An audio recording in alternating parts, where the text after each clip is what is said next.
नमस्कार दोस्तों, स्वागत है आपका। आज का जो विषय है, मुझे लगता है कि इसके बारे में मैंने कभी भी बात नहीं की। आज का जो विषय है वो इस पर है कि कुछ बालक आपने देखे होंगे कि वो इस दुनिया में आते हैं, जन्म लेते हैं और तुरंत जाते हैं।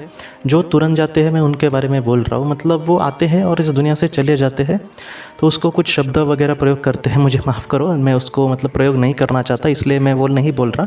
लेकिन आप समझ गए होंगे कि इस दुनिया में कुछ बच्चे जन्म लेते हैं और तुरंत चले जाते हैं। उनको मतलब उनके माता पिता को वो बच्चा मतलब नहीं मिल पाता। तो इस ऐसे कुछ वाक़या होते हैं, तो उसके बारे में मैं आपसे कहना चाहता हूँ कि ये सारी चीज़ें क्यों हुई। तो दोस्तों, क्या हुआ कि इस पर थोड़ा सा मैंने अध्ययन करने की कोशिश की कि ऐसी चीज़ें क्यों होती है। क्योंकि बहुत लोगों को ऐसा ही सवाल पड़ते हैं कि कुछ क्या होगा, मतलब इसका पीछे कारण क्या होगा। अगर मतलब ऐसे ही अगर वो आते हैं और चले जाते हैं तो क्या इन सारी चीज़ों के पीछे वजह होगी।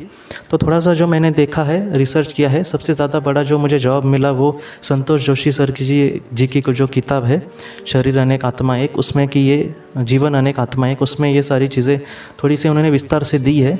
तो उन्होंने 4 बातों को बहुत ही ध्यानपूर्वक कहा है। वो 4 बातें मैं आपसे कहता हूँ। देखिए, सबसे पहली बात उन्होंने ये कही है कि इसमें बहुत बार कर्म बंधन चीज़ें होती है। मतलब जो आत्मा होती है, जो बालक होता है और उसके जो माता पिता या फिर उसके जो प्रभावी, मतलब एक तो माता हुई ही लेकिन पिता वगैरह, तो ऐसे जो होते हैं उनका कोई ऐसा कर्म बंधन होता है जिस वजह से सारी चीज़ें घटती है। देखिए, आप यही कहेंगे कि कौन सा कर्म बंधन। जो बच्चा होने वाला है ये उनको पता चलता है, तो उसके बाद की जो सारी चीज़ें हैं, तो ये सारी चीज़ें हो सकती है कि आगे आने वाली कर्म बंधन को वो प्रेरित करती हो या फिर उस पर प्रभाव डालती हो। तो इन सारी चीज़ों को ऐसे ही गिना जाएगा। देखिए, हमारे छोटा कर्म या फिर हमारे भावना, इन सारी चीज़ों को इसी तरह से गिना जाता है। तो इसी तरह से ये सारी चीज़ें उनके साथ घटती है।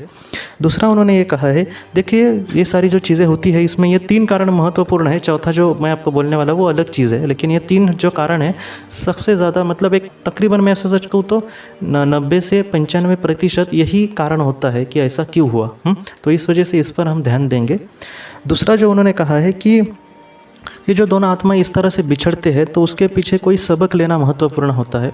सबक लेना मतलब उनके कर्म बंधन का ये भाग नहीं है। बहुत लोगों को ये भी लग सकता है कि पहला और दूसरा कारण एक ही है। नहीं, बहुत बार मैंने भी आपसे कहा है कि कुछ चीज़ें महत्वपूर्ण होती है सीखना, उनके वो कर्म का बंधन नहीं है।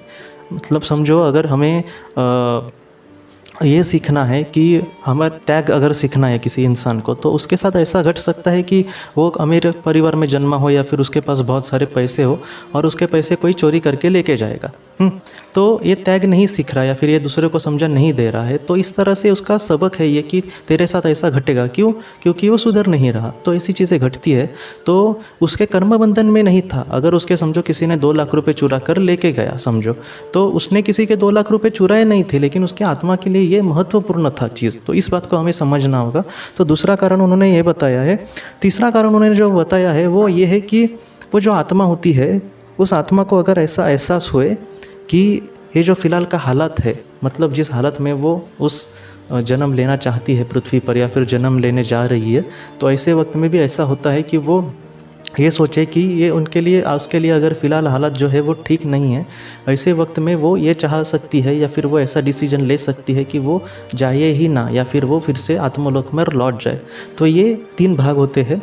चौथी उन्होंने जो अंदेशा कहा है वो ये है कि बहुत बार ऐसा भी होता है कि वही आत्मा उसके दूसरे या फिर तीसरे ऐसे बेटे के रूप में, मतलब उसके बाद जब वो उनका दूसरा बेटा वगैरह होगा उसके रूप में भी आता ही है वो आत्मा। ये भी चीज़ें हुई है। लेकिन ये अभी अगर ऐसा हुआ तो उसका वो कर्म बंधन का ही भाग हुआ या फिर उनको इन सारी चीज़ों से कुछ सीखना था, उसका यही मतलब होता है।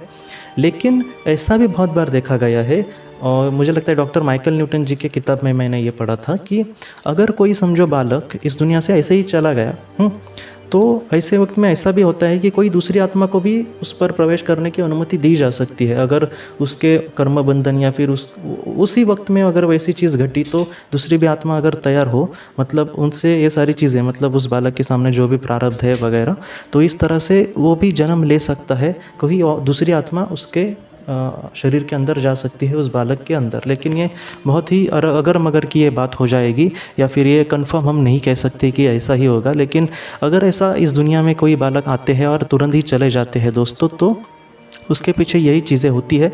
और डॉक्टर ब्रायन विज जी ने भी बहुत बार उसमें मैंने ज़्यादा पढ़ा है कि वही आत्माएं फिर से उस घर में जन्म लेती है, तो ऐसी भी चीज़ें होती है। लेकिन एक अंदेशा ही हम कह सकते हैं, कन्फर्म जो रीज़न होता है वो आत्मा को ही उस पता होता है, या फिर उनके जो करीबी आत्माएं हैं, अगर उसकी माँ होगी तो उसकी आत्मा को ये सारी चीज़ें पता होगी, लेकिन उसको नहीं पता होगी। उसको कब पता चलेगी? जब उसकी आत्मा आत्मलोक में जाएगी, तब ये सारी चीज़ें उनके सामने आती है। खुद विस्पी और ऋतु ने भी कहा है कि बहुत सारी चीज़ों को वो पृथ्वी पर नहीं जानते थे, लेकिन जब आत्मलोक में चले गए तब उनको मतलब ये सारी चीज़ें बहुत ही अच्छे से पता चली। तो दोस्तों यही मुझे आपसे कहना था। बहुत लोगों के सामने ऐसा भी सवाल होता है, बहुत बार ऐसा सवाल पड़ता है कि ऐसा क्यों होता होगा। और मुझे लगता है कि जो आत्मलोक का वगैरह जो स्टडी करने की कोशिश करेगा तो उसको ये बहुत ही ज़्यादा और तकलीफ़ देगा यह सवाल कि ऐसा होता ही क्यों आखिर। तो इस तरह से इसके पीछे रीज़न हो सकते हैं। और बहुत सारी चीज़ों से भी मैंने यही देखा है कि कुछ ना कुछ इसके पीछे ज़रूर वजह होती है। इंसान के साथ अगर छोटी सी बात कोई हो तो उसके भी पीछे बहुत सारे रीज़न होते हैं। लेकिन मैं आजकल हम जिस तरह से देखते हैं ना कि कोई बड़ा हमारे साथ हादसा हो जाता है और हम कहते हैं ना कभी कभी कि मैंने क्या किसी का बुरा किया था या फिर ऐसा क्यों घटा। तो मैं आपको फिर से कहता हूँ दोस्तों कि मुझे भी पता है कि पृथ्वी पर बहुत ही ज़्यादा दुख है, लेकिन क्या है कि इन सारे सवालों के जवाब कभी ना कभी हमारे सामने आएंगे ही। लेकिन फ़िलहाल मैं यही कहूँगा कि हमारे आगे की ज़िंदगी हम किस तरह से जिए, या फिर इन सारी बातों को समझकर, सुनकर और उसके बाद समझकर हम किस तरह से आगे बढ़े हमारे अपनों के लिए, हमारी ज़िंदगी की अच्छाई के लिए, या फिर अच्छी ज़िंदगी जीने के लिए। वही मुझे लगता है कि एक आत्मा के लिए महत्वपूर्ण चीज़ होगी जो उसको चयन करनी चाहिए और उस तरह से आगे बढ़ने चाहिए। तो दोस्तों आज की इस वीडियो में इतना ही। अगर इस भाग को लेकर अगर आपके कोई भी सवाल हो तो आप ज़रूर पूछें, उसका आपको ज़रूर जवाब देने की कोशिश करूँगा।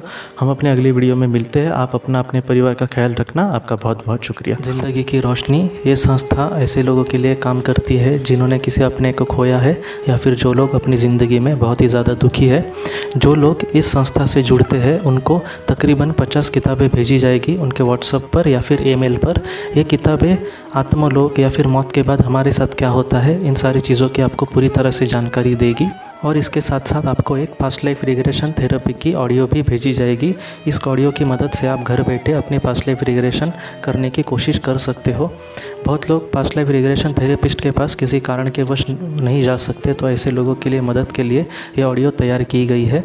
तो आप ज़रूर इस संस्था से जुड़े। इस संस्था से जुड़ने के लिए सामने जो व्हाट्सएप का नंबर दिया है आप कृपया उस पर संपर्क करें। आपका बहुत बहुत शुक्रिया।